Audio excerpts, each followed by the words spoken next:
네, 이거는 제 그냥 경력이니까 참고로 보시고요. 제 경력은 혹시 받으신 분들이 있는지 모르겠는데, 나한테 그냥 한마디로 간단하게 말씀드리면, 저는 부산 출생이고, 영도 여고를 졸업했고, 네, 제가 태어난 거는 어디인지는 모르겠는데, 하여튼 파티마 병원에서 그게 중고인가요? 서고인가요? 네? 아, 대구에 있어요. 파티마 병원이? 네, 부산에도 있었다고 그러는데, 대안을. 네. 네. 그리고, 어렸을 때는, 아주 어렸을 때는 우리 외가댁이 있는 대신동에 살았다가, 그 다음에 어렸을 때는 수영구 밀락 초등학교를 잠깐 입학을 했다가, 그 다음에 제가 아버지에 따라서 싱가포르에 가서 초등학교를 다니고, 그리고 초등학교 끝날 때쯤에 부산 영도로 와서, 우리 아버지가 조선소에서 일을 하셨거든요. 그리고 부산 영도로 와서 고등학교까지 졸업을 하고, 그리고 이제 서울대 불어불문학과 졸업했습니다. 불어불문학과를 다니면서 제가 사실 외시 공부를 했는데, 외시 공부를 하다가 이 외시보다는 저는 그냥 변호사 하는 게 좋겠다. 왜냐면 자격이 있으면 그 다음에 여러 가지 일을 할 수 있잖아요. 외교관 역할도 할 수 있고 뭐 다른 역할도 할 수 있고. 그래서 사법시험으로 바꿨는데, 사실은 우리 아버지가 IMF 때 망하는 바람에 굉장히 고생을 많이 했지만, 그 바람에 제가 합격을 했습니다. 고생은 많이 했지만 아마 집이 망하지 않았으면 또 사실 합격을 못했을 수도 있겠다는 생각을 해봅니다. 왜냐하면 집이 망하니까 이제 정신이 번쩍 들더라고요. 네. 저도 대학 때는 불문과를 다녔기 때문에 문학을 좋아하고, 그 다음에 철학을 좋아하고, 그 다음에 역사를 좋아하고 그랬었거든요. 그래서 제가 불문과 다니면서 서양 근현대사를 굉장히 좋아했어요. 근데 생각해보니까 서양 근현대사를 대학교 때 좋아해서, 또 우리 문학을, 불문학 공부를 하다 보면 근현대사 공부를 많이 해야 되거든요. 심리학 공부도 해야 되고 철학 공부도 해야 되고. 그래서 역사를 알아야 이제 그 시대의 문학을 이해를 하잖아요. 그래서 서양 근현대사 18세기, 19세기 이런 거를 많이 공부를 했는데, 그때 서양 근현대사 읽었던 게 지금 제가 정치하는 데 굉장히 큰 도움이 됩니다. 왜냐하면 자유민주주의라는 것이 언제 탄생했냐, 그 다음에 산업의 발전은 어떻게 이루어지고, 그 이후에 1차, 2차 세계대전을 거치면서 제국주의를 거치면서 세계의 질서가 어떻게 재편되느냐를 알기 위해서는 사실은 서양에서 시작된 산업혁명을 알아야 하고, 그 산업혁명 이후에 세계가 사실은 서구 문명 중심으로 재편이 되죠. 그러면서 사실은 자유민주주의라는 것이 서구에서 시민혁명을 통해서 프랑스 혁명과 그 다음에 미국의 독립전쟁을 통해서 개인의 자유를 중심으로 하는 자유민주주의가 성립이 됩니다. 제가 왜 이 얘기를 하냐면, 저는 사실은 우리나라가 자유민주주의 국가라고 그냥 막연하게 생각했지, 제대로 어떻게 구현되어야 할 것인가에 대해서 깊이 생각해보지 못했고요. 사실은 많은 대한민국 국민들이 자유민주주의가 헌법에는 적혀있지만 사실 그게 무슨 뜻인지, 우리가 어떤 경우에 그것이 침해되는 것인지, 그것을 어떻게 발전시켜 나가야 할지에 대해서 잘 모르고 있다가, 사실 그것이 침해돼서 자유가 없어져 갈 때야 비로소 나한테 자유가 없어져 가네 라고 느끼는 경우가 많은 것 같습니다. 그래서 저는 대한민국이 자유민주주의 국가로 건국이 되었지만 여러 가지 우여곡절을 겪으면서 지금에 와서 비로소 대한민국은 자유민주주의란 무엇인가? 라는 것에 대한 국민적 각성이 일어나고 있다. 이렇게 생각하고 이번 지금 굉장히 어려운 상황이죠, 나라가. 그런데 이런 어려운 상황을 잘 극복을 하고 어쩌면 우리는 제대로 된 자유민주주의 국가를 비로소 이번에 재건을 함으로써 건국 당시에 이승만 대통령을 비롯해서 굉장한 선각자들이 사실은 국민적 수준은 거기에 못 미쳤음에도 불구하고 굉장한 선각자들이 자유민주주의 국가라는 것을 건국을 했는데 그 진정한 그 자유민주주의의 뜻을 이제야 우리가 실현할 수 있는 그런 역사적 분기점에 와 있다고 저는 인식하고 있습니다. 그래서 매우 어렵고 잘못하면 그동안에 쌓아올린 모든 것이 무너지는 위기 상황에 있으면서도 동시에 위기는 기회입니다. 동시에 위기는 기회입니다. 그래서 어쩌면 우리는 자유민주주의라는 것을 정말 제대로 구현하는 그래서 더 이상 그러한 국가의 정체성을 어지럽히는 세력이 별로 그 세력들이 이제는 더 이상 말할 수 없는 그래서 국가 공동체의 국가 정신이 이제 확립된 그런 나라를 이제는 제대로 만들 수 있는 기회가 왔다라고 저는 오히려 생각합니다. 마치 좀 다른 얘기긴 하지만 아버지가 IMF 때 망해서 다 끝나는 줄 알았지만 그 바람에 전범전 힘까지 내서 저도 합격을 했는데 사실은 세상 일이라는 게 저는 굉장히 긍정적이고 낙천적인 사람이에요. 세상 일이라는 게 매우 어렵고 위기 상황에 가면 갈수록 사람들은 발버둥치고 그것을 극복하기 위해서 최선을 다하고 우리가 그것을 잘 이끌어냈을 때 대한민국은 새로운 도약을 할 것이다 라고 저는 믿습니다. 뭔가 아멘은 잘 들어.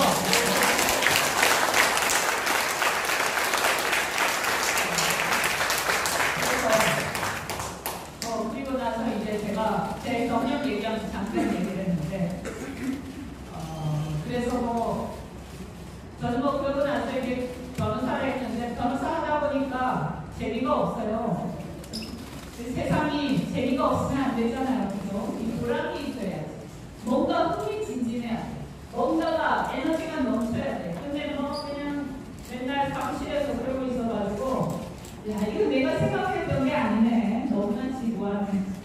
제가 판사를 왜 안 하냐면 판사 그저 좀 딴 얘기지만 혹시 돌리실 수도 있으니까 제가 그냥 편하게 얘기할게요.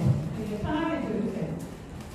판사 그 법원에 실무 수습을 가장 연수해요. 갔더니요. 밥 먹으러 가서 1년도 가. 요새 좀 좋아졌을 거예요. 그때만 해도 20년 전입니다. 밥 먹으러 가는데도 부장판사 이렇게 딱 서열 순서대로 1년도 가고 사무실에 있는데 그냥 기록 넘어가는 소리만 들리지 숨소리도 안 들리는 거예요. 기록 넘어가는 소리만 들리고 제가 부장님 갑자기 정적이 깨지면서 너무 어색한 거예요. 저는 그런 실무 그런 어색한 정적을 잘 못 견딥니다. 저는 저 스타일이 원래 에너지가 막 넘치고 막까지 그런 걸 좋아하기 때문에 그래서 너무 조용한 거예요. 아 이제 여기는 내가 있을 곳이 아니구나. 나 도저히 돌려서 못 참겠어. 그래가지고 제가 법원은 내가 있을 곳이 아니다. 그래서 제가 원래 또 법원 가봤자 성격도 그렇게 썩 좋지 않기 때문에 가봤자 꼬레비로 가겠지만 나는 법원 안 가겠다 해가지고 그 다음에 이제 검찰 실무 수습 갔어요. 와 갔더니 밤새 술을 마시는 거예요. 밤새. 그래가지고 술을 어찌나 마시는지 새벽까지 술을 마셔. 이 사람들 일은 언제 하는 거야? 매일 술 마시고. 그래가지고 보니까 그 다음날 얼마나 졸리겠어요. 새벽 4시까지 막 술 마셨는데. 그래가지고 검사님이 부장 검사님은 보니까 주무셔. 소파에서 주무시는데 이제 제가 직무 대리니까 연수원이잖아요. 그래서 피의자 취조를 하는데 수사를 하고 신문을 봤는데 저쪽에서 막 코 고는 소리가 들리는 거예요. 부장님이 코를 고시는 거예요. 주무시면서 소파에 누워가지고. 야, 그때 제가 일어나세요. 일어나서 지금 뭐 하는 거예요? 그렇게 하다가 나중에 야, 이게 워낙 또 짠하더라고요, 어떻게 보면. 근데 저는 술 잘 못 마셔요. 그래서 역시 이런 생활도 나는 못하겠어. 정말 이제 밤새 술 마시고 그 다음날 수사해야 되고, 그런데 또 맨날 범죄자를 대하다 보니까 범죄자를 너무 많이 보니까 세상 모든 사람이 범죄자로 보이는 거예요. 그래서 이거 내 정신 건강에 별로 안 좋은 것 같아. 그래서 뭔가 생산적인 일을 하자라고 생각해서 제가 하려고 했던 게, 저는 이제 우리 집이 가난했거든요. IMF 때 망해가지고. 그러니까 돈을 벌자, 생산적인 일을 하자, 돈을 벌자. 세상에 공짜는 없으니까 땀 흘려서 일해서 돈을 벌자. 그래가지고 이제 변호사를 하면서 제가 싱가포르에 있었던 덕분에 영어를 남들보다 조금 더 잘해서, 그래서 국제거래 전문 변호사를 했습니다. 그렇게 하다 보니까, 그런데 이제 막 현장을 뛰어다녀야 되잖아. 응? 이게 뭔가 문제를 해결하려면 어떻게 해야 돼? 문제를 해결하려면요, 현장을 가야 돼요. 사람들이 하는 말을 들어야 돼요. 내가 백날 머릿속으로 아무리 생각해봐야 문제가 해결이 안 돼요. 왜냐하면 내가 갖고 있는 경험은 한계가 있기 때문에. 현장을 가서 듣고 봐야 돼. 그게 제 철학이에요. 그런데 변호사를 하면서 사무실에 있는데 나한테 문제를 의뢰한 사람들이 내가 현장으로 갑시다 이러니까 변호사님 됐어요 이러는 거예요. 그래서 무슨 소리야, 현장을 가서 해결을 해야죠. 젊었을 때 그랬는데, 내가 가면 돈 내야 되는 거예요. 내가 가는 시간 동안. 그게 로펌이잖아요, 그죠? 로펌이 그렇거든요. 그래서 기업들이 내가 현장 가는 걸 싫어하더라고요. 사실 오셨으면 좋겠는데 돈을 다 줘야 되니까. 그럼 내 돈 안 받고 갈 수도 없잖아. 그래서 이것도 아닌 것 같아. 그럼 어떻게 하지? 그럼 나는 열정이 끌어오르는데 현장에 가서 내가 기업이 움직이는 걸 봐야 되겠어요. 그래가지고 제가 기업으로 갔습니다, 저는. 그래서 르노그룹에 가서 르노그룹에서 자동차 회사에서 일을 했는데요. 르노그룹은 한국에 투자를 했죠. 여기 삼성자동차 지분을 많이 갖고 있죠, 르노그룹이. 그래서 제가 삼성자동차 일을 많이 했습니다. 한국인이니까. 이거는 뭐 그냥 끄셔도 될 것 같아요. 이거 꺼주세요. 네. 저는 뭐 교수님이 아니니까, 네. 강의하듯이 하면 재미없잖아요. 그죠? 네. 그래가지고, 근데 르노에 갔는데요. 그 당시에 이제 르노가 삼성을 인수하고 나서, 이제 삼성 임원들이 다 빠지고, 르노가 본격적으로 한국에서 사업을 벌일 때였어요. 근데 그때 제가 기억하는 게 뭐냐면, 우리는 이 회사를 갖다가 이 삼성자동차를 살려서, 그래서 이 르노가 투자를 많이 하고 이 삼성자동차에다가 또 새로운 모델을 막 개발을 하고, 그 다음에 그 새로운 모델을 개발하는 사이에 우리나라의 협력업체들, 그 부품업체들을, 수많은 업체들을 갖다가 르노 본사에 개발할 때 참여를 시켜서 그 회사들이 르노 삼성뿐만이 아니라 르노그룹의 다른 업체들이 뭔가를 만들 때 더 많이 납품하게 하고, 그래서 우리나라의 중소기업들이 부산에 있는 저 부품업체들이 전 세계적인 부품회사들을 우리가 만드는 것. 그래서 보쉬라든가 이런 좋은 회사들 많잖아요, 독일에.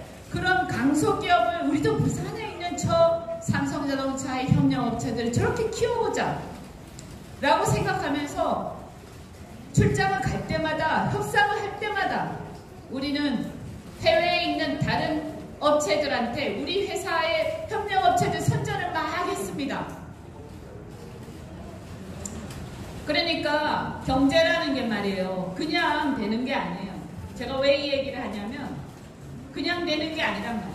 수많은 사람들이 뛰어다니면서 발이 닳도록 뛰어다니면서 하는 거예요. 그래서 그 삼성의 협력업체들이 스페인 공장에도 납품하고 다른 미국 공장에도 또 다른 공장에도 막 납품을 하고, 미국은 그때 제가 모르겠어요. 그때 스페인 공장하고 다른 데도 막 납품하고, 그 다음에 그 QM 시리즈를 우리가 개발을 했는데 QM 시리즈를 만들 때 그 계약을 한국이 주도를 했어요. 그때 제가 참여를 했습니다. 제가 주도적으로 참여를 했습니다. 그런데 이 회사에 대해서 프랑스 애들이 뭐라고 하냐? 한국이 최고다. 유럽은요, 내 허구한 날 파업하고 내 휴가 가고 그래가지고 생산을 제대로 못해요. 생산성이 굉장히 떨어져 있어요. 그래서 르노가 망했거든요. 그래서 그 커다란 전 세계적인 자동차 회사가 망했어요. 그래서 그것을 살린다고 공기업이었는데 매각해가지고 민영화시키고 그래가지고 구조조정하고 난리를 쳐가지고 살렸던 회사예요. 그러니까 거기 있던 임원들이 한국의 삼성자동차를 보더니 갔다 오더니 다 이렇게 하는 걸 너무 열심히 한다는 거예요. 너무 열심히 한다. 정말 저렇게 우리가 한국이 어떻게 해서 그렇게 기적을 일으키면서 그렇게 커나갔는지 몰랐는데 니네 삼성자동차 공장 가서 보니까 알겠다. 젊은 노동자들이 정말 쉴 새 없이 일하고 여기 임원들도 그렇고 니네 지금 출장 온 젊은 사람들도 그렇고 전부 다 열정이 가득 차 있다고 그렇게 얘기를 하더라고요.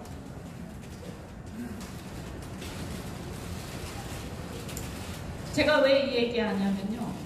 지금 부산의 르노 삼성자동차는 어떻게 되었습니까? 지금 어떻게 되었습니까? 그게 불과 한 15년 전입니다. 제가 그 얘기를 듣고 의기양양해서 우리가 전 세계를 출장을 다니면서 끝나고 나서 우리끼리 모여가지고 막 축배를 들고 박수를 치면서 한국이 지금보다 훨씬 더 발전할 거야 라고 믿었던 게 불과 15년 전이에요. 저는 그 현장에 많이 있었어요. 그런데 세상에 그리고 나서 보니까 한 5년 전인가 갑자기 제가 정치하던 중간이었어요. 얘기를 들어보니까 야, 그 회사 완전히 망가져가고 있어 그러는 거예요. 왜? 민노총이 들어왔대. 그 회사 완전히 망가지고 있어. 제가 보니까 민노총에서 맨날 데모하더라고. 파업하고. 근데 뭐 써져 있는 걸 딱 보니까 뭐라고 돼 있냐? 우리는 프랑스 르노의 식민지가 아니다. 프랑스 르노의 식민지가 아니다. 이렇게 써져 있어. 그러면 다 망해가는 회사에 투자를 해가지고 같이 개발도 하고 기회도 주어지고 서로 윈윈해 왔는데 그게 식민지가 아니면 떠나야 될 거 아닙니까? 떠나면 무슨 얘기예요? 떠나면 어떻게 되죠? 자본을 회수하면 철수하면 어떻게 됩니까? 정말 철수하기를 원하는 겁니까? 그래서 이게 무슨 말이냐 도대체. 왜 이렇게 나라가 이렇게 됐는가? 왜 외국 자본들이 철수해야 된다. 우리는 식민지가 아니다. 이따위 얘기가 돌아다니냐. 자본이라는 것이 투자를 하면 우리한테 투자하면 좋은 거 아니에요. 우리 뭐 때문에 말이죠. 회사들이 선전을 하고 광고를 하고 뭐 때문에 IR을 하고 자기 회사를 갖다가 코스닥에 코스피에 상장하고 합니까? 투자를 받기 위해서 하는 거 아니에요? 투자라는 건 뭡니까? 자본시장이라는 것은 내가 내 돈 내고 투자를 해서 회사를 100% 유지를 하고 운영을 하면 그 회사가 망할 때 내가 다 꼬라박아서 망해야 되고 그 다음에 내 돈이 한계가 있기 때문에 돈 없는 사람은 기업을 할 수가 없어. 돈이 없는 사람은 기업을 할 수가 없고 창업을 할 수가 없어. 그래서 돈이 없는 사람도 아이디어가 있고 노력을 할 수 있고 경영을 할 수 있는 능력이 있으면 그 돈 없는 사람도 운영을 해서 큰 회사를 운영할 수 있게끔 번영을 번창시킬 수 있게끔 하는 게 바로 자본시장이에요. 그죠? 그래서 자본을 끌어들이고 투자를 받는 거예요. 그래서 내 회사에 투자해 주세요. 창업을 하고 싶은 사람은 아이디어가 있지만 나는 돈이 없기 때문에 누가 돈이 있으면 내 회사에 투자해 주세요. 그러면 그 회사 투자를 받아가지고 우리가 이 회사가 커지고 다시 더 많은 것을 생산해내고 이렇게 하면 서로 나눠서 지분을 가진 사람이 다시 수익을 얻어가고 나도 또 수익을 나눠가지고 이런 거 아닙니까? 이게 바로 뭐죠? 이게 자본주의예요. 이게 자본주의예요. 자본은 위대한 거예요. 미국이 어떻게 해서 그냥 저렇게 부자가 됐겠어요? 저런 나라가 어떻게 됐겠어요? 그 자본의 원리 때문에 자본의 원리. 그런데 말이죠. 그 자본을 받아들이는 그 투자를 받는다는 것을 나한테 기회가 주어진다고 생각하지 않고 이 어리석은 사람들이 식민 지배를 받는다고 생각하면서 떠나가라고 하면 모든 자본이 떠나가면 우리나라는 어떻게 됩니까? 누가 우리한테 투자를 안 하면 우리는 어떻게 살아갑니까? 우리나라는 무엇을 갖고 있습니까? 대한민국은 가진 게 없어요. 우리는 가진 게 없어요. 우리한테 무슨 천연 자원이 있는 것도 아니고 저 베네수엘라 같은 나라마저도 석유가 엄청나게 나는 나라예요. 그런데 우리는 석유가 나는 것도 아니고 자원이 나는 것도 아니고 조상이 남겨준 위대한 어떤 죄송한 얘기지만 프랑스나 이탈리아처럼 그런 유적지가 많아가지고 관광객으로 그냥 먹고 살고 이런 나라도 아니에요. 우리가 기댈 수 있는 것은 오로지 인적 자원. 열심히 노력해서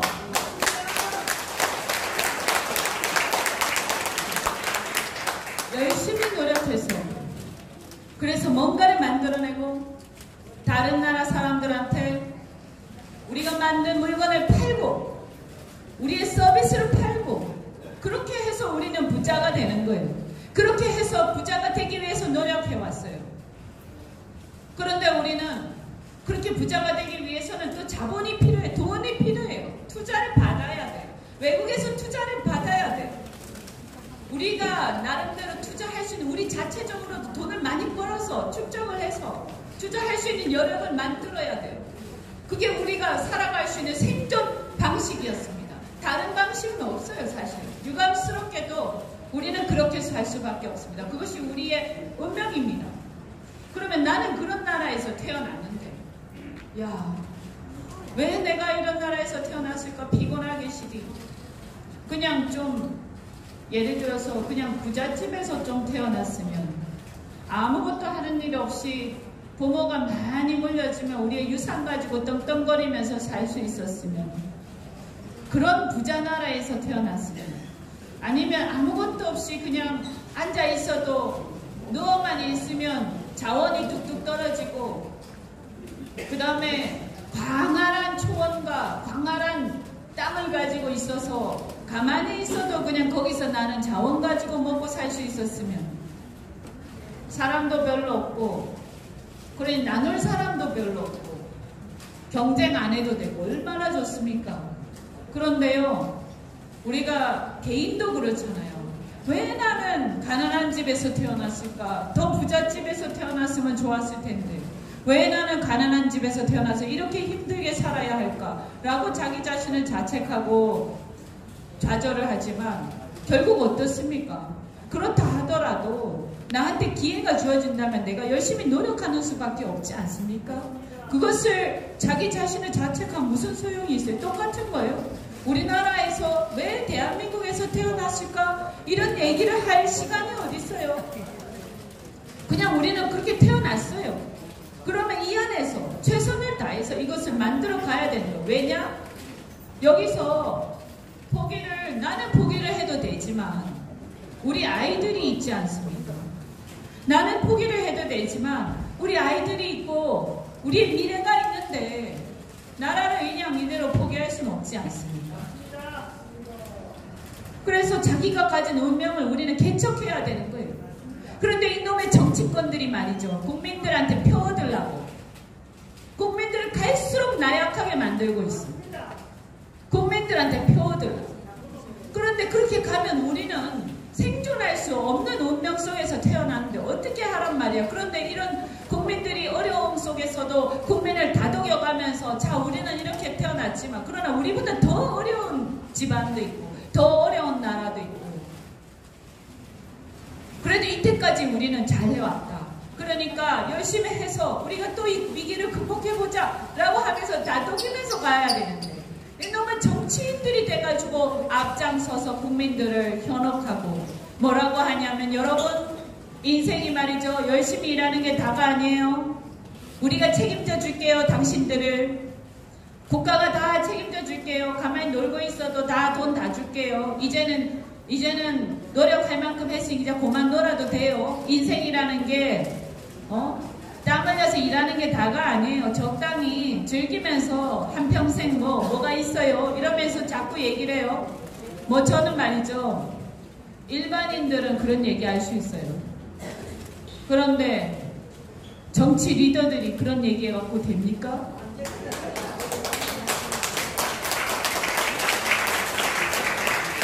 그런데 이 문재인 정권은 어떻게 하고 있냐? 이 문재인 정권은 국민들한테 그렇게 얘기하고 있어요.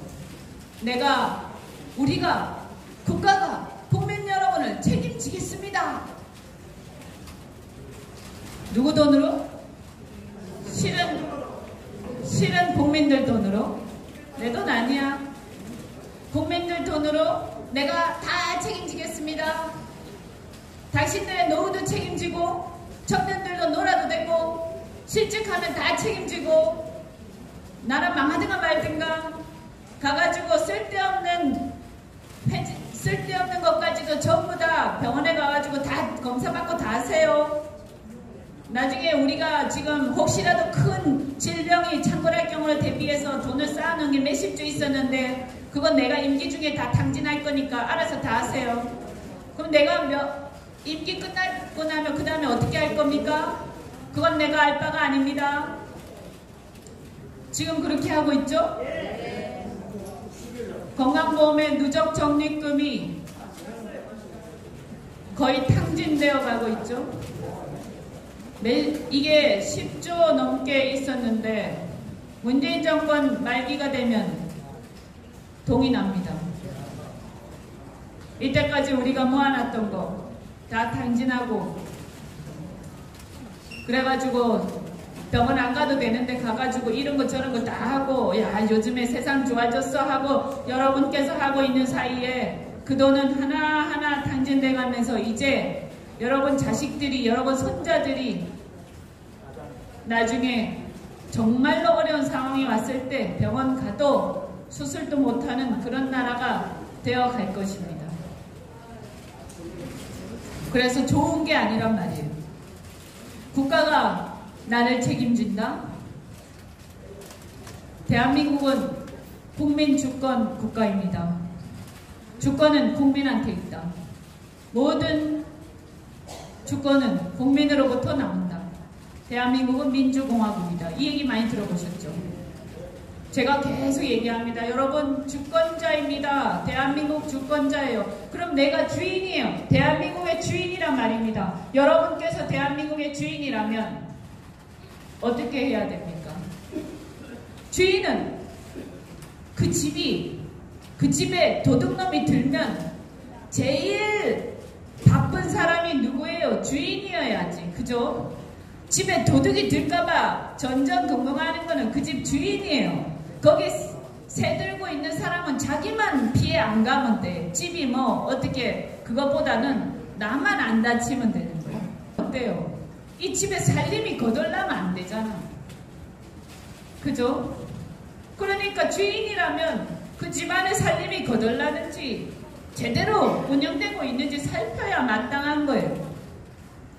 그러면 내가 다 못하니까 일을 시켜. 사람들을 불러가지고 잘하는 사람한테 시켜서 너 이거 회계도 좀 정리해주고 네가 이런 거 잘하니까 너는 이런 일 좀 해주고 라고 시키는데 주인은요 그냥 시키고 마는 게 아니라 시켰으면 일 제대로 하는지 계속 챙겨봐야 돼. 왜냐하면 내가 주인이니까. 대한민국의 주권자는 국민이다라는 뜻은 무슨 뜻이냐?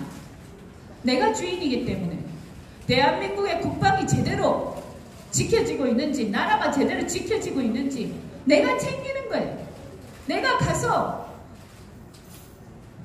국방의 의무를 다하는 거예요. 내가 주인이기 때문에. 자기가 주인이라고 주권자라고 떠들어대면서 군대 가기 싫어하고 군대에 가서 훈련받기 싫어하고 이건 주권자의 태도가 아니에요. 그저 아들들 보내기 싫어하고 어떻게 하면 군을 면탈할까 이 생각만 하고 그러니까 우리가 주권자일 때는 나라를 지켜야 되는데 도대체 이 남자들이 제가 남자라고 해서 죄송합니다. 여자도 마찬가지예요. 여자나 남자나 나라가 위기에 처했는데 군대 안 가려고 하고 빼고 이러면 혼통을 쳐야 되는 거예요. 야 우리가 주인이야. 응?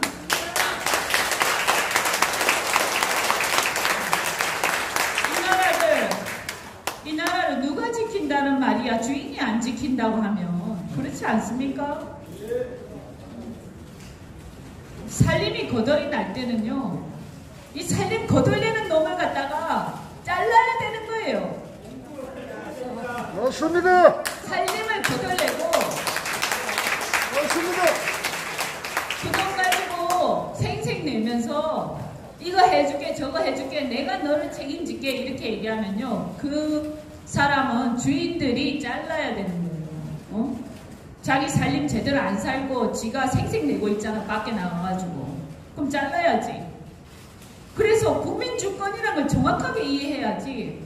내가 주인인데 말이지 국가가 나를 책임진다고 하는데 해발쭉 해가지고 야 그거 참 좋은 일이야 나를 책임져 주세요. 이게 주인입니까? 그럼 노예입니다. 노예.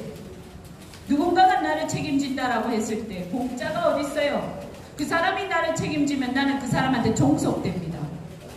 그죠? 네. 그렇잖아요? 아무래도 집에서도 그렇잖아요. 돈을 버는데 내가 돈을 경제력이 없고 용돈을 탔어.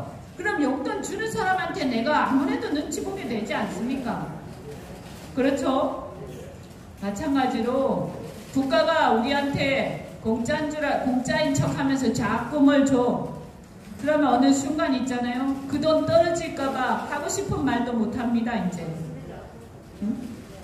혹시 내가 받던 수당 떨어질까봐 연금 떨어질까봐 혹시 내가 찍혀가지고 보조금 받은 거 못 받을까봐 잘못 가고 있는데도 잘못됐다는 얘기를 못하게 돼요. 그래서 정말로 어려울 때는 국가가 당연히 또 도와줘야죠. 우리가 같이 도와줘야죠. 그렇지만 그런 것을 무분별하게 받아들이고 무대책, 무비판적으로 받아들여서 그것을 좋다고 막 박수치는 것은 국민주권이 무슨 뜻인지 모르는 태도입니다. 그래서 여러분께서는 밖에 나가가지고 누가 말이지 현수막에다가 주로 파란 색깔이 많던데 현수막에다가 뭐 어디에 뭐 다리를 놨는데 그 다리에 뭐 저기 뭐 몇십억 10매덕을 갖다가 자기가 갖고 왔다. 그 현수막은 누구 돈인지 잘 모르겠지만 그죠? 그것도 국고보조금일 가능성이 많아요. 그런 허접한 현수막을 걸면요 여러분 뭐라고 하세요? 그 돈이 누구 돈이냐고 물어보세요. 그건 어차피 국민들 혈세예요. 지 돈이 아닙니다. 무슨 지 돈처럼 얘기하는 거예요. 어차피 그 다리는 놔야 되는 다리면 예산을 투입해서 다리를 놓는 것이고 안 놔도 되는 다리를 예산 투입해서 놓으면 내가 누군가의 돈을 갖다가 마땅히 쓰여질 곳을 갖다가 우리가 뺏어가는 것이기 때문에 잘못하는 거예요. 그런데도 우리 동네에다가 다리를 갖고 오니까 잘한다고 다 박수 칠 겁니까? 그렇지 않아요. 게다가 원래 마땅히 놔야 할 다리를 놓는다고 한다면 그 혈세가 그렇게 쓰여지는 것은 당연한 거기 때문에 그 정치인이 자기가 무슨 대단한 노력을 한 것처럼 현수막까지 붙일 건 아니란 말이에요. 그런 짓을 하는 수준 낮은 정치인이 있으면 여러분이 뭐라고 하십시오. 우리는 뭐로 보는 거야. 우리가 주인이야. 우리가 주권자야. 너한테 일을 시켰으면 그 일을 열심히 해오면 되는 것이지. 국민들 혈세 가지고 그거 하면서 금연폰 가지고 또다시 혈세를 써서 큰 현수막까지 하면서 국민을 갖다가 바보처럼 생각하나? 깜짝 놀라셨죠? 그냥 당연하게 생각하지 않았어요, 이때까지? 그죠? 자, 이렇게 우리는 국민 주권이 무슨 뜻인지도 잘 모르면서 국민 주권론을 외치고 모든 권력은 국민으로부터 나온다라고 하면서 국가가 나를 책임진다고 하니까 박수를 치워왔습니다. 내가 주인인데 그들이 나 위에서 앉아가지고 내가 너를 책임져 줄 테니 너는 더 이상 나라 일에 신경 쓰지 마. 내가 알아서 할게. 그렇게 되는 순간 나라가 어떻게 되는지 아십니까? 이제 그 사람들이 모든 것을 들고 이제 이렇게 얘기하기 시작합니다. 세상은 평등해야 돼. 세상은 평등해야 돼. 그래서 우리가 너희들을 평등하게 만들어주겠어. 그럼 평등하게 만들어준다고 하면서 열심히 한 놈이 있고 나태한 놈이 있고 좀 그저 그런 사람이 있고 다 각자가 있는데 열심히 한 사람한테 야 세상은 평등하게 만들어야 되니까 너 좀 많이 내놔. 너 열심히 하지 마. 적당히 해야지. 세상은 평등해야 돼. 이렇게 얘기하기 시작해요. 그러면서 사람들을 평등하게 만들어야 되기 때문에 지금 당장 네가 망하든가 말든가 저 사람이 네가 갖고 가는 돈과 이 사람이 갖고 가는 돈을 비슷하게 만들기 위해서 네가 이게 유지가 안 되고 네가 여기다 투자한 게 많아도 네가 아무리 저 사람보다 일을 많이 해도 너는 똑같이 갖고 가야 돼. 그러니까 내가 월급을 정해줄게. 월급을 국가가 정하기 시작해요. 그리고 일을 하는데 너무 열심히 하면 안 돼. 평등해야 되기 때문에. 우리가 언제 지금 대한민국이 말이에요. 일하기 싫다는데 쇠사슬 묶어가지고 강제 노역합니까 지금? 노예 노동합니까? 옛날에는 뭐 그런 정도는 아니더라도 굉장히 눈치를 주면서 막 그런 게 있었는지 모르지만 요즘 세상에 누가 그렇게 합니까? 그렇게 하다가 고발당하면 큰일 나죠. 그런데 뭐 때문에 일하는 시간까지 국가가 정합니까? 이상하지 않습니까? 자, 이게 뭐냐? 이게 뭐냐? 여러분, 평등한 세상. 대한민국 헌법에도 평등의 원칙이 있습니다. 그런데 거기서 말하는 평등이라는 것은 우리가 인간으로서 모든 인간은 평등하다. 그래서 우린 절대자가 아니기 때문에 똑같은 인간들이다.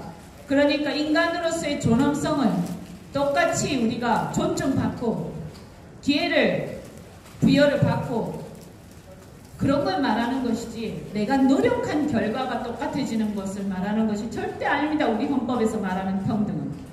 그런데 어느 순간 우리 국민들이 헷갈려 버렸어요. 평등하니까 결과가 평등한 걸 말하는가 착각을 해가지고 자기 열심히 하고 열심히 안 한 사람들이 다 똑같아지는 것이 평등한 세상이다 이러면서 그렇게 만들어줄게라고 누군가가 막 떠들어대고 정치인들이 떠들어대니까 그게 멋있다고 착각하면서 추종하는 상황이 와버렸어요. 그런데 이게 뭡니까? 이렇게 하려면 어떻게 해야 되죠? 억지로 평등하게 만들려면 어떻게 해야 돼요? 국가 권력이 엄청나게 세야 돼요. 왜냐하면 열심히 하는 사람한테 뺏어야 됩니다. 그리고 다 똑같이 만들어야 되니까 인간은 똑같지가 않은데 똑같지 않잖아요. 능력도 다르고 열정도 다르고 부지런함도 다르고 재능도 다르고 전부 다양해요. 이거 잘하는 사람이 있고 저거 잘하는 사람이 있고. 그런데 똑같이 평등하게 만들려면 어떻게 해야 됩니까? 독재를 해야 돼요. 그래야 똑같이 평등해집니다. 그게 무슨 주의다? 그게 공산주의예요. 그게 공산주의예요. 공산주의 사회주의가 국경 너머에 있는 게 아니에요. 우리 스스로 말이죠. 평등 좋아하다가 스스로 사회주의 국가 돼가고 있는 겁니다. 그거를 한다고 하면서 대통령과 이런 사람들이 무리하게 막 사람을 갖다가 올가매면서 너 그만 일해 집에 가 이런 것까지 간섭하고 너 이거 안 받으면 일하지 마 이 돈 받아야 돼 너 그만 일해 이거 못 받으면 그 돈 못 맞춰준다 그러면 집에서 노는 한이 있어도 일하지 마 이렇게 돼 있어요. 그 다음에 줄 수 없는 사람한테 이 돈 안 주면 네 회사가 망하더라도 안 되니까 이 돈 반드시 줘야 돼. 네 회사가 망해도 안 돼. 이렇게 얘기하고 있어요. 그래서 회사가 망해도 그 돈을 다 챙겨주지 못하면 너는 형사처벌할 거야, 내가. 그래서 노동청에서 막 오라가라 해. 무서워서요. 기업을 할 수가 없어요. 무서워서 노동을 할 수가 없어요. 그런데 이 와중에 전혀 망할 일 없는 대기업들, 전혀 망할 일 없는 공무원들, 국민들이 혈세로 먹여 살리니까 망할 일이 없죠. 그 사람들은 또 편합니다. 그런데 가만히 보니까 이것을 추구해왔던 민주노총이라는 사람들이 주로 어디에 가서 일하고 있냐? 전혀 망할 일 없는 공공기관과 공사, 공무원, 학교 이런 데 가가지고 일하고 있어. 여기는 아무리 월급 올려달라고 해서 막 올려도요 상관이 없어요. 왜냐하면 국민들 이 세금 꼬박꼬박 내서 맞춰주니까. 근데 누가 망하죠? 진짜 어렵게 허덕거리면서 뼈 빠지게 일해왔던 사람들이 망하는 겁니다. 중산층이 무너지는 거예요. 용서할 수 없습니다. 이렇게 상황을 갖다가 어렵게 만드는 것에 대해서 용서할 수 있습니까? 이게 사회주의예요. 맞습니다.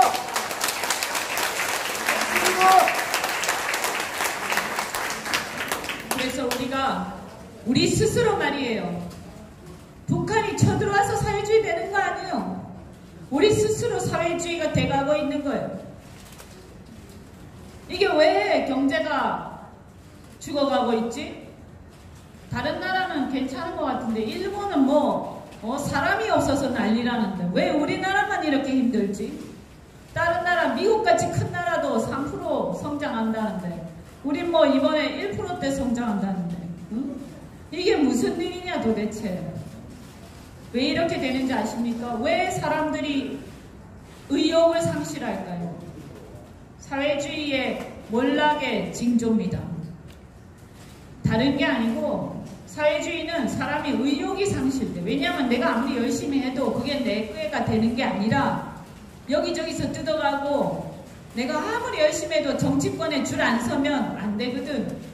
그래서 김정은 주변에 조국처럼 태양광이나 이런 사업을 해가지고 거기 붙어가지고 보조금 따먹게 하든가 아니면 나중에 아마 제가 봤을 때는 북한하고 뭐 한다고 하면 또 보조금 거기 잔뜩 있겠지. 그래서 무슨 북한에다가 뭐 하는 거에 혹시 뭐 하면 내가 돈을 벌 기회가 생길까 이래서 열심히 노력해서 혁신해가지고 뭔가를 만들어낼 생각은 안 하고 전부 다 그런데 빌붙어가지고 돈 벌 생각만 하는 거예요. 이런 나라가 어떻게 발전하겠습니까? 맞습니다.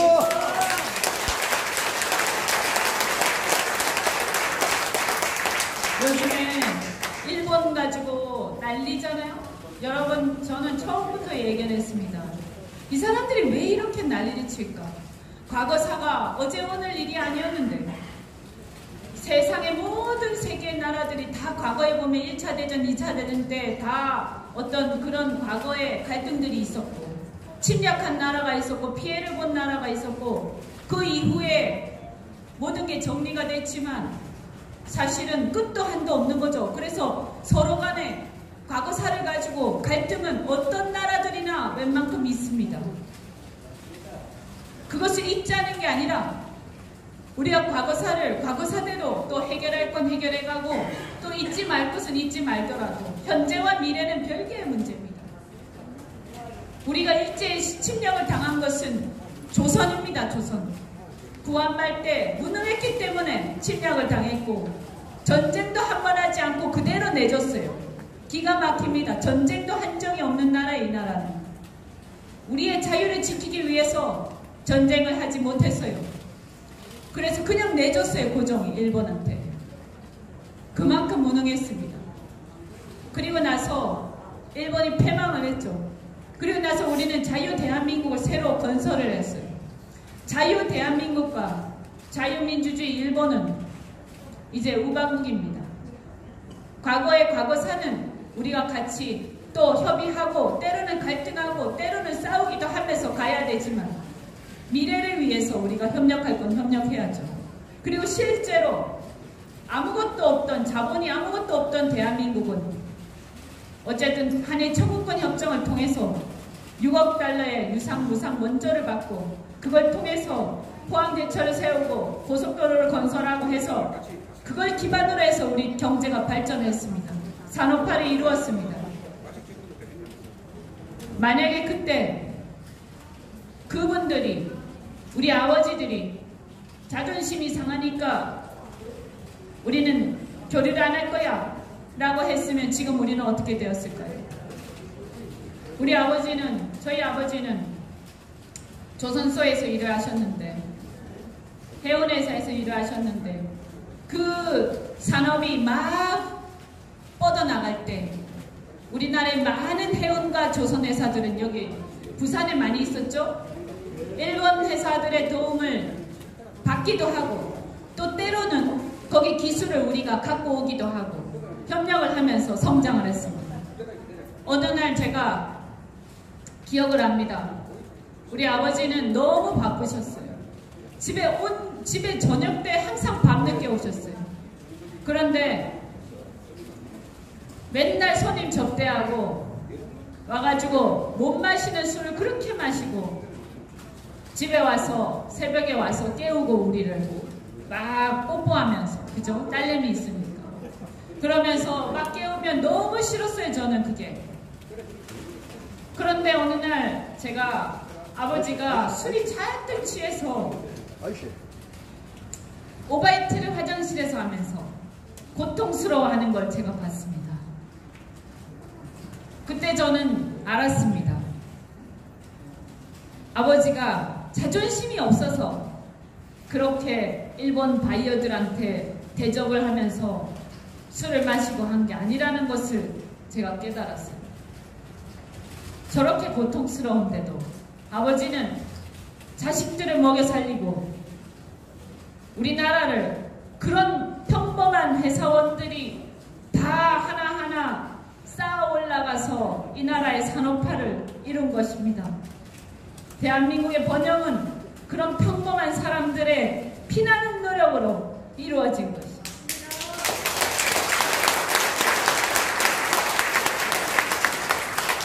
그런데 그런 피나는 노력의 결과물을 이렇게 향유하면서 그 덕분에 저는 대학도 가고, 물론 나중에 우리 집은 또 가난해져서 제가 고생을 많이 하긴 했지만 어쨌든 그런 풍요로운 시대에 우리는 살게 됐어요. 근데 저는 지금 생각합니다. 우리는 우리 아이들한테 어떤 나라를 물려줄 것인가? 그죠? 그래서 이대로 주저앉을 수 없죠? 이대로 주저앉을 수 없어요. 이제 대한민국의 자유, 우리가 스스로 지키면서, 그리고 그동안 이루었던 번영을 어떻게 그분들이 피나는 고통을 겪어오면서 그 번영을 이루었던가를 다시 한번 생각하면서 지금 이 시대에 우리 다시 한번 일어나야 됩니다.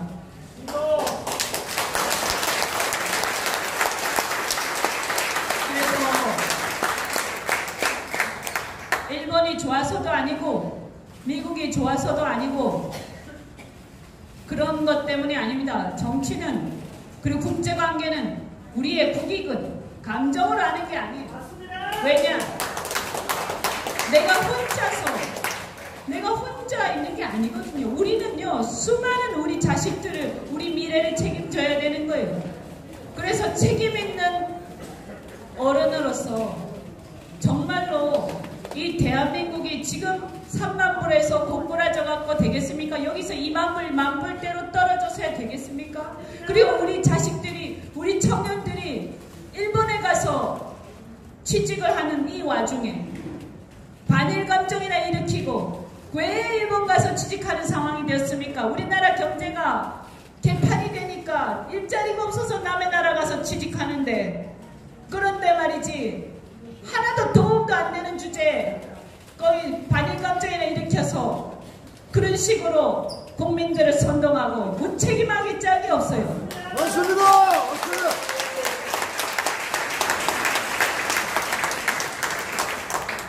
일본이 저렇게 하겠습니까? 자기들한테 원자폭탄을 2방이나 떨어뜨려서 수십만, 수백만 명이 그렇게 됐는데 뭐가 그렇게 좋아서 저러겠습니까? 그만큼 저 사람들이 독한 거예요. 우리도 독해져야 돼요. 우리도 독해져야 된다. 그래서 저는 지금 우리가 매우 심각한 위기 상황에 있다. 경제 위기가 눈앞에 그냥 어떻게 될지 모르겠어요. 이렇게 가다가 사상 저는 최악이라고 생각합니다. 이제 지금까지 우리를 지탱해 오던 것을 울고 먹다가 이제 거의 다 동나고 있어요. 이제 새로운 우리가 동력을 만들어야 되고, 그리고 사실은 산업화하고 건국하고 산업화하고 민주화하고 우리가 역사 발전 속에서 그럭저럭 해왔다가 민주화 이후에 갈 길을 잃었어요. 민주화의 진정한 뜻도 잊어버렸어요. 민주화라는 게 내가 내 자유를 갖다가 확대를 하면서 사실 나의 책임을 다해야 되는 것인데, 이 민주화라는 게 그냥 떼쓰고 소리 지르면 되는 줄 착각을 하고 국가에 대한 주인으로서의 주인의식을 완전히 잊어버리고 주권자가 무슨 뜻인지조차 잊어버리고 헤매고 있습니다. 왜 이렇게 헤매게 됐느냐?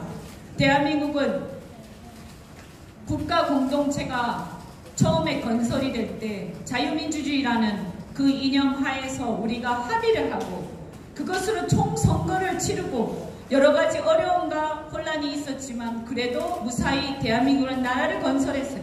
그러면 저는 얘기를 해요. 자유민주주의와 시장경제라는 그 국가 공동체 합의, 그 합의의 틀을 깨고 사회주의나 다른 걸 가자라고 한다면 그것은 대한민국이 아닌 다른 나라를 건설하자는 얘기를 하는 것이다. 그것은 논쟁의 대상이 아니라 용납될 수 없는 반국가적 행위다. 그래서 진보라고 하더라도 반국가적 행위를 하는 것은 진보가 아니라 반국가 이적 행위입니다. 그래서 우리가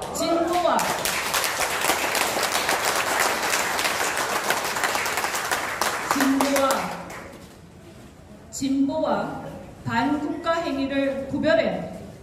민주화 운동은 자유의 확대입니다. 절대 사회주의 운동이 아닙니다.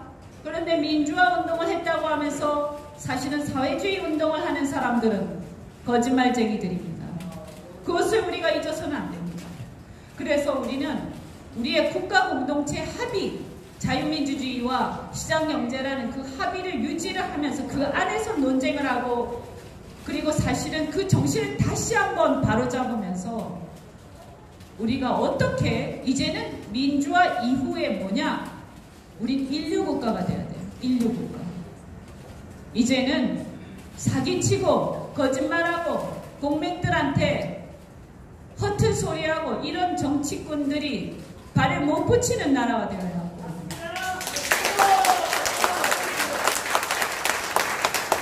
내가 주권자면서 군대도 안 가고 북방을 소홀히 하고 그런 식의 사고방식을 가진 보수 세력도 이제는 바뀌어야 돼요. 그리고 경제를 하는 사람들도 정직하게 해야 되고, 이제는 정말 사기치는 사람들이 발을 못 붙여야 됩니다. 이게 바로 저는 인류국가라고 생각합니다. 그리고 자기가 가진 있는 자리에서 공무원은 내가 꼭 시킨 게 아니더라도, 누가 시킨 게 아니더라도 내가 공무원으로서 내가 할 일을 국민을 위해서 사명감을 가지고 최선을 다해서 민감성 있게 일을 하고, 모두가 자기 자리에서 최선을 다해서 일을 하고, 이런 인류국가가 되기 위해서 우리가 사실은 이제는요, 이 혼란기를 극복을 해야 된다고 생각합니다. 이걸 하는 세력이 누구여야 하는가? 이제 정치권에서 저는 정말로 대한민국을 미래로 이끌고 나가겠다는 정치 세력들이 등장을 해서 바꿔야 한다. 이대로 이런 수준 가지고는 이제 안 된다. 우리가 이 수준 가지고, 왜냐하면 남들은 전 세계에서 전부 뛰어다니는데 우리만 말이지 뒷걸음질 쳐갖고 되겠냐. 우리는 적당히 걸어다니면서 남들은 괜찮겠지. 어림없는 소리예요. 우리는 말이에요, 남들이 뛰어다닐 때 좀 더 빨리 안 뛰면 우리는 추락하는 나라입니다. 그래서 정치인들이 저는 이 정치 리더십을 가지고 여기 계신 분들도 다 마찬가지고 우리가 대한민국 앞으로 어떻게 우리 아이들한테 우리 미래를 물려줄 것인가를 고민하면서 저는 이 위기를 오히려 어떤 기회로 삼고 제2의 도약을 시작할 수 있다고 생각합니다. 여러분 파이팅 하십시오.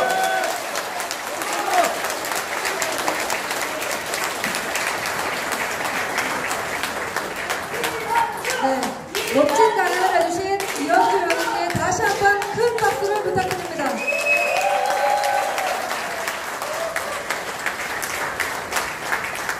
다음은 기념사진 촬영이 있겠습니다.